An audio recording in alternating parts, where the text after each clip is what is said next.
4:30 in the morning. I should be asleep. Can't sleep. So may as well talk some Cowboys, huh? I mean, what else is better to talk about than the Cowboys, right? So let's talk.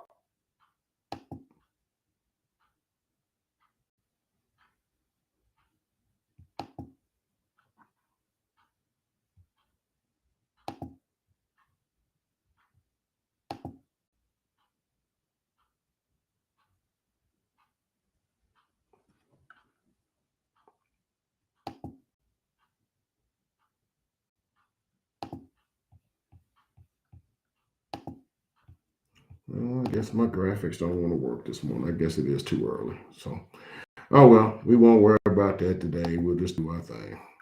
So anyhow, it's about 4:30 in the morning, and I couldn't sleep, so I thought we'd talk about some Cowboys. So what shall we talk about? Well, as we know, it's midweek.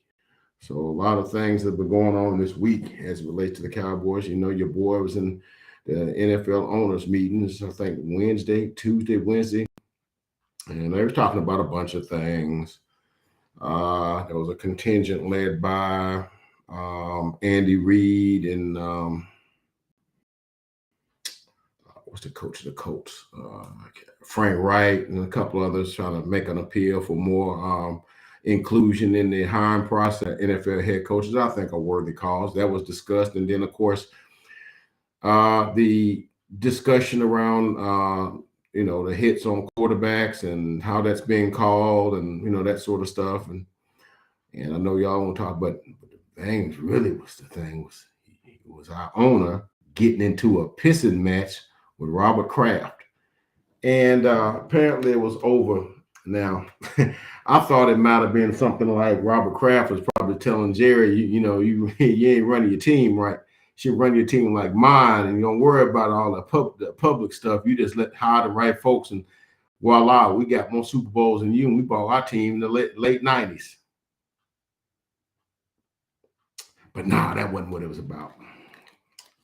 What got Jerry in a tizzy was that they voted to extend Roger Goodell's contract for another couple of years or whatever. And I think it's like 128 or some odd $1 million or something like that. And I think the 31 owners said, yeah, okay, he's been good enough. I ain't liked everything, but I guess he's better having him than not having nobody starting from scratch. But your boy Jerry wasn't having it. He was like, no, I ain't having him. If he was on fire, I wouldn't piss on him. No, he didn't really say that. But he didn't like it. And after they was going back and forth because Jerry was the only dissenter. The business can't get done unless there's a consensus. And so Jerry was the lone holdout, and Robert tried to talk to him. Basically, Jerry told him, "Don't F with me." I was like, "Whoa, get them in an MMA match, and I'll pay for that." So you had that going. Of course, that dealing with trying to get that clown in Washington out there, but he taking bodies with him. So you had that going on, and then of course you had the stuff going on with the possible trade rumors. I know they've been talking about DJ Moore, which we've talked about in detail before. Then they was trying to rehash the because the Jets was really trying to get somebody to take Denzel Mims off of their hands. Denzel Mims is kind of an intriguing prospect. Drafted back in 2020, same year CeeDee Lamb got drafted, second round out of Baylor. Picked number 59 by the Jets, 6'3", 207 pounds, ran a 4.38 40. When you put his measurables aside, Julio Jones, that's kind of like the same. Ran a 4.38. Julio ran a 4.34. Both jumped about 11 point something feet, about the same, 11.35 feet. And I did a side-by-side comparison. It's like, all of that, but, he had some issues at Baylor his last year, got his hand broke. That's what causes his stock to drop. And he just hadn't been able to, he just can't get right in New York. And so, New York's kind of they're doing well now, but they went through a lot of stuff the last few couple of years and was one of the laughing stocks of of the league. So, and this year he hadn't caught a pass. So, and I think he had like 8 catches for 133 yards last year. But he's got all the measurables, and sometimes a guy only need a change of scenery. And when the Jets might be willing to offer him, cut him loose for maybe a 4th or a 5th round draft pick, about the same thing we got for giving Cleveland Amari Cooper, right? Well, anyway, so you got that going on. Then there was some talk about making some improvements on the. Of course, like I said before, I've told y'all before that. You gotta consider, are you content with the offensive weapons we got? And I mean, you can't just expect just because we got Dak coming back that that's everything. We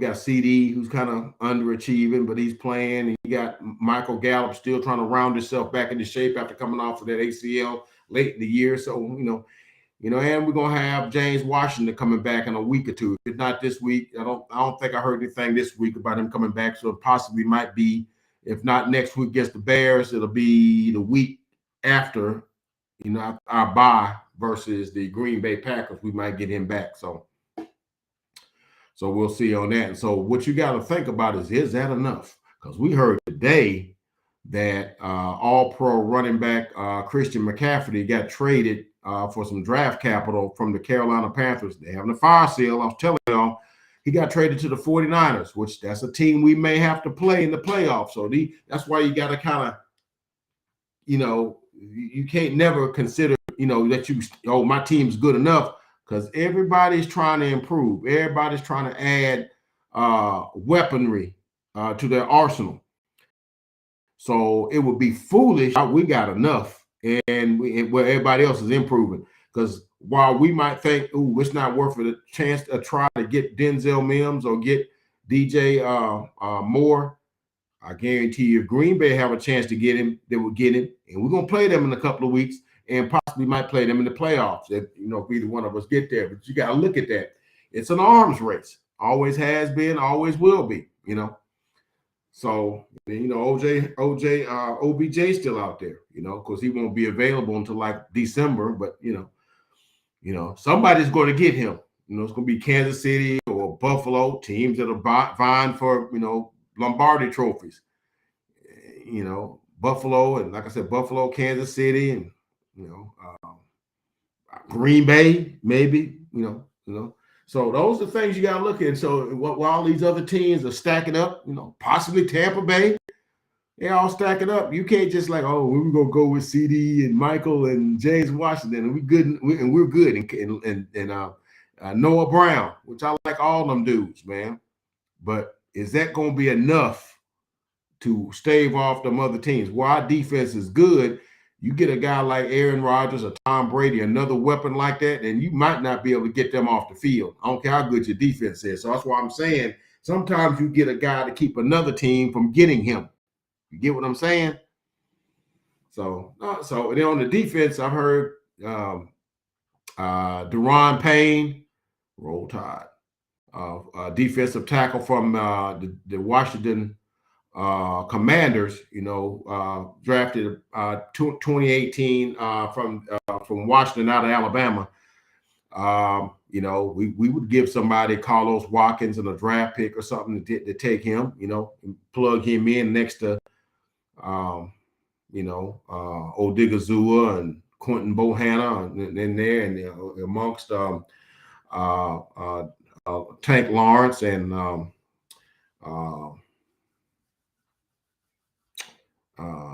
Neville Gallimore and them guys, and it'd be good to have somebody like that up in there, Dorrance Armstrong, almost forgot him. I know I was pulling and said, what's the other guy on the other end? Dorrance Armstrong. So it might be good to have somebody like that. So he's up there. Williams Smith the third, I think. the corner from Washington, who we was abusing when we played them. He's number 3. That's a no. That's a no. No, thank you on that. So, but I'm intrigued by Daron Payne. I'm definitely intrigued, and we know he was part of that dust up between him and Jonathan Allen. Both Roll Tiders. You know, they had that fight when we played them last year when we hung 50 on Washington. You remember that, right? Yeah, they had that infamous fight on the sideline, you know. So, but they're both good dudes. But, you know, if Daron Payne, man, you need more tired guys on the team, man. I'm just gonna say that, man. So those are the things on the front, you know, as far as that. Now, as far as, you know, things that's going on this week at the Star.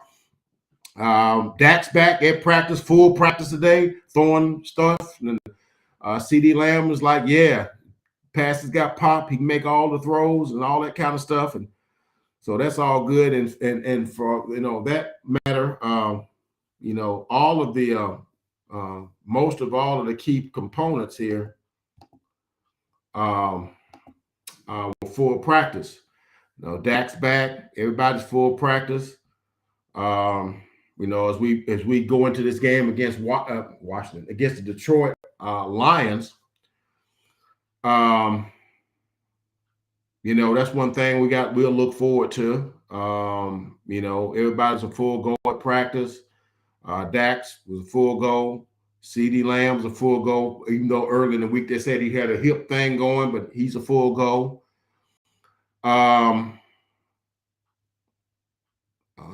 Dalton Schultz, my favorite guy, was a full go at practice. You know, that's one of Dak's favorite targets. So we'll see if his production go up. But I love Jake Ferguson, though. I think Jake Ferguson gives you a little bit of both things, because my man Mark Holmes on his Joe Boo Sports Report said something interesting. They're talking about a jack of all trades. And see, that's the thing. See, Jake Ferguson is sort of a jack of all trades, because he can catch a little, run a little, and he can a little. And we know Dalton Schultz ain't trying to block nobody, you know. So, yeah, you know, whatever. But I mean, he can catch. He can catch. He's good. He's good in the open field. He knows how to get open, all that sort of stuff. But on a running play, man, he's almost like, you know, he's just like, you know, collateral damage. He don't do nothing. He just in there to get in the way, you know. So anyway, but he's a full go at practice on defense. We know Micah's a full, but you know, Micah's got things going on, you know, health wise, but you know, he's always gonna play. So he was a full go. Quentin Bohanna's a full go. So hey, man, you know, so those are the good signs. So now I do have some concerns, you know, as we go into this game against the Lions. Now the Lions, as I said in the opening ticker, it was letting you know we're a 7.5 point favorite.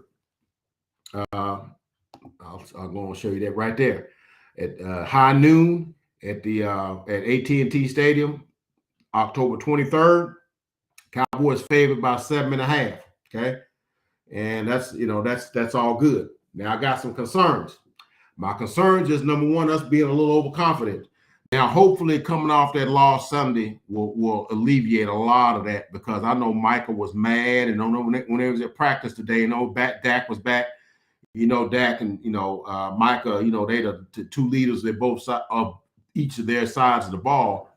And basically, Micah stepped to Dak. Hey, you know, this all smiles and stuff. Welcome to the ish show.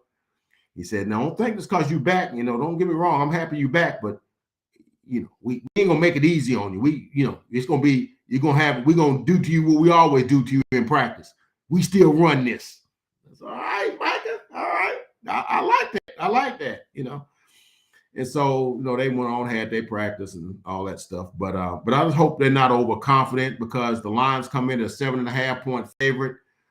I mean, underdog, and we're 7.5 point favorite. And then all the things that kind of would, you know, and see also that in addition to that, they coming off a bye, you know. You know what happens when teams come off a bye?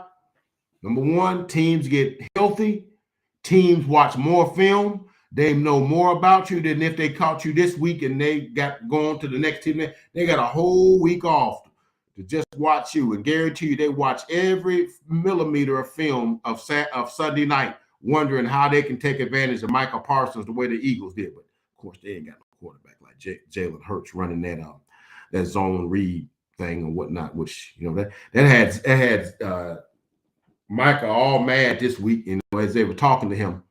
Now, I was kind of nervous about reason how they felt like the next time around, how they would handle it, because it's like a lot of conventional people that say, you face that.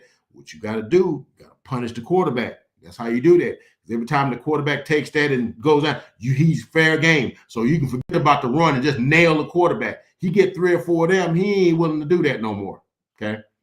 And I hate to do that, say it like that, because I like Jalen Hurts. I respect Jalen Hurts. He did a lot for us at Alabama, and I like him as a person. And I think he's a fine individual, but he's on another team now. And if it's between us and him going to the Super Bowl or getting further in the playoffs, I love you, Jalen. Got to go down. Okay, so, but yeah, he would say, blast the quarterback, do that 3 or 4 times. You come to the thing, don't worry about it if they pitch it off. He pitch it, blast him anyway. If they call something, they call something. But I guarantee you he'll be thinking about that the next time he pitches. That's the way you stop that, So, well, maybe that's what. But I know if I know Micah the way I think I know him, I mean, let's be honest, we don't know any of these guys, right? We see him on TV, we don't really know him, but from all the makeup that I see of what seems like it moves him, I can't see him being letting the troops get overconfident, because they're like, no, it's Shark Week. And I think I heard him say that too. It's Shark Week. It's like we shark in the water, man. We trying to hit anything in our wake, in our sights and stuff. So I'm sort of encouraged by that. But yeah, they're coming off a bye. They got embarrassed the last time they was out. The last time they played 2 weeks ago, they got embarrassed 29-0 by the Patriots. Now, if the Patriots, was able to do that to them, I don't think their defense is better than ours. I think they may be better coached than us, because Belichick is the genius. He's not of the defensive coaches. His schemes and his he's forgotten more of defense than other guys. But they don't have the talent we got on defense. They don't got nobody on their roster like Micah, Trayvon, or DeMarcus Lawrence. They don't have nobody on their roster like that. The best guys they got on their roster is Matthew Duhan and Jalen Mills, Christian Darrimore. He's pretty okay, and then Kyle Duggar. That's about the best they got on their defense, right?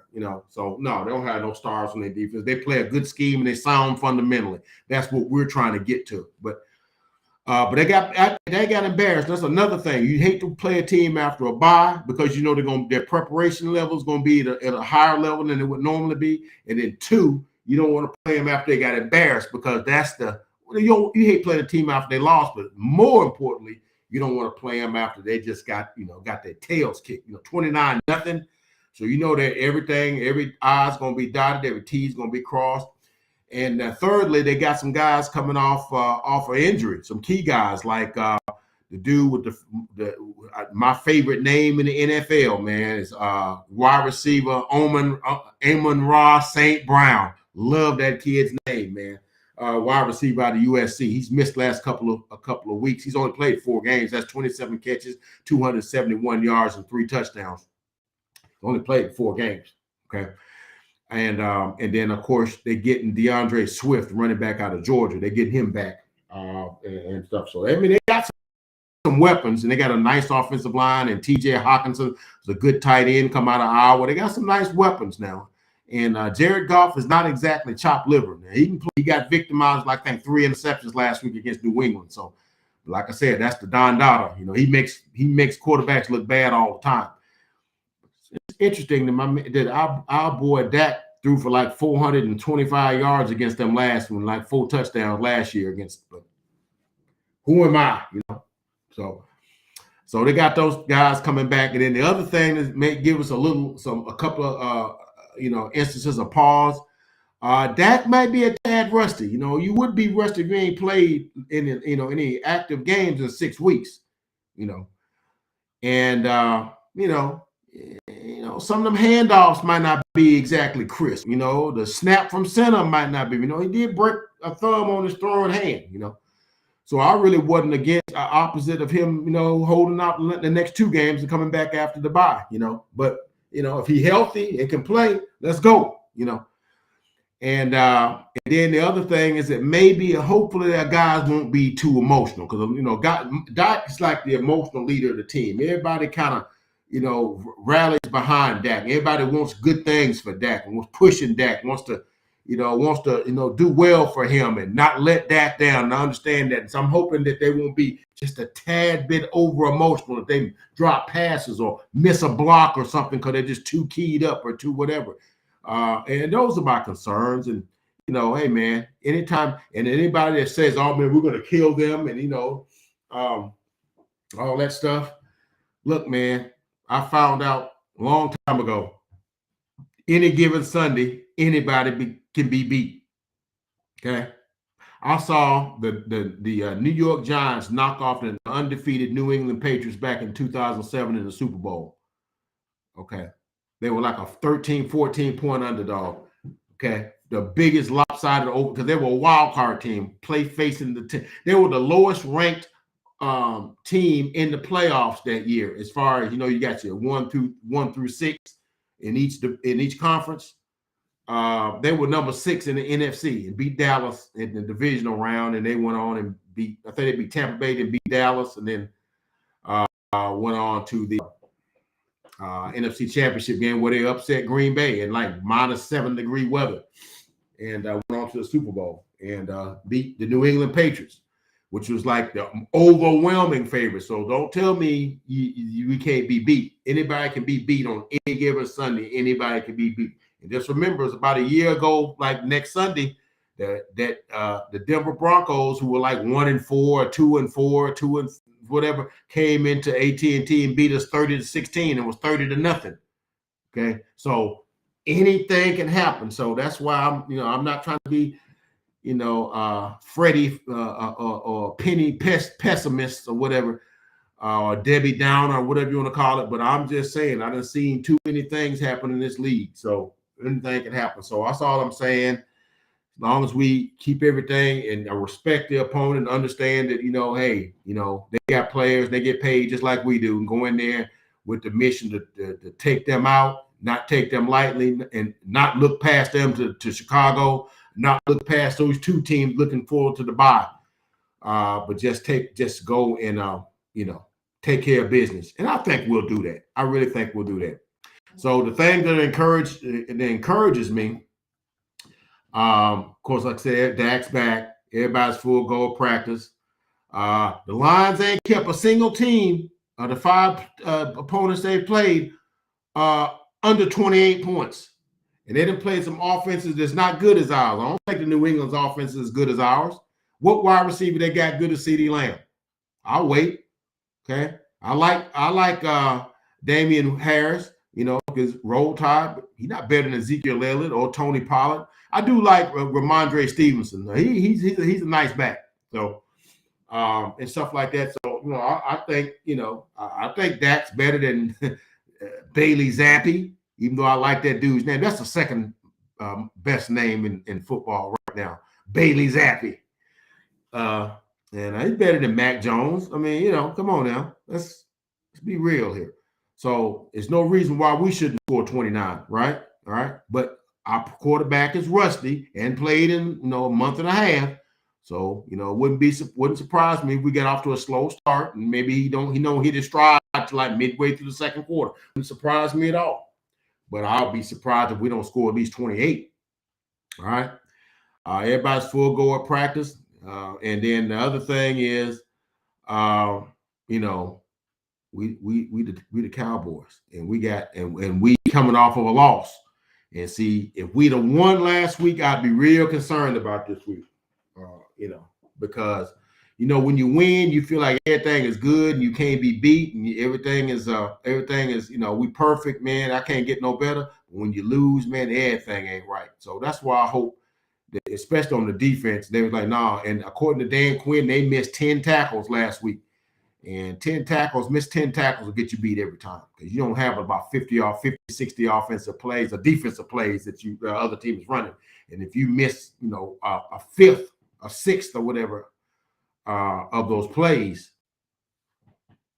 and missed tackles on, so that's the thing. But I'm expecting us to do well in this game. And like I said, I was just couldn't sleep. And I said, may as well put a video together and talk about some Cowboys. That's what I do. Ain't nothing better to talk about.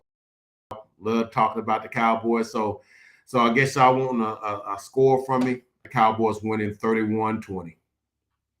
31-16. They ain't gonna score no 20. 31-16. 31-16 Dallas. We go on to 5-1.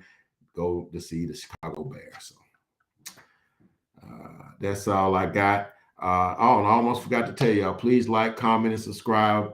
Become a part of the Uncle Fred Sports Experience. I guarantee you will not be disappointed. The likes, like I said, it's like hitting the light switch. The likes let other people know the Cowboys content is being told and it's right here. And I like to disseminate. I just like to talk in general. You know what I'm saying?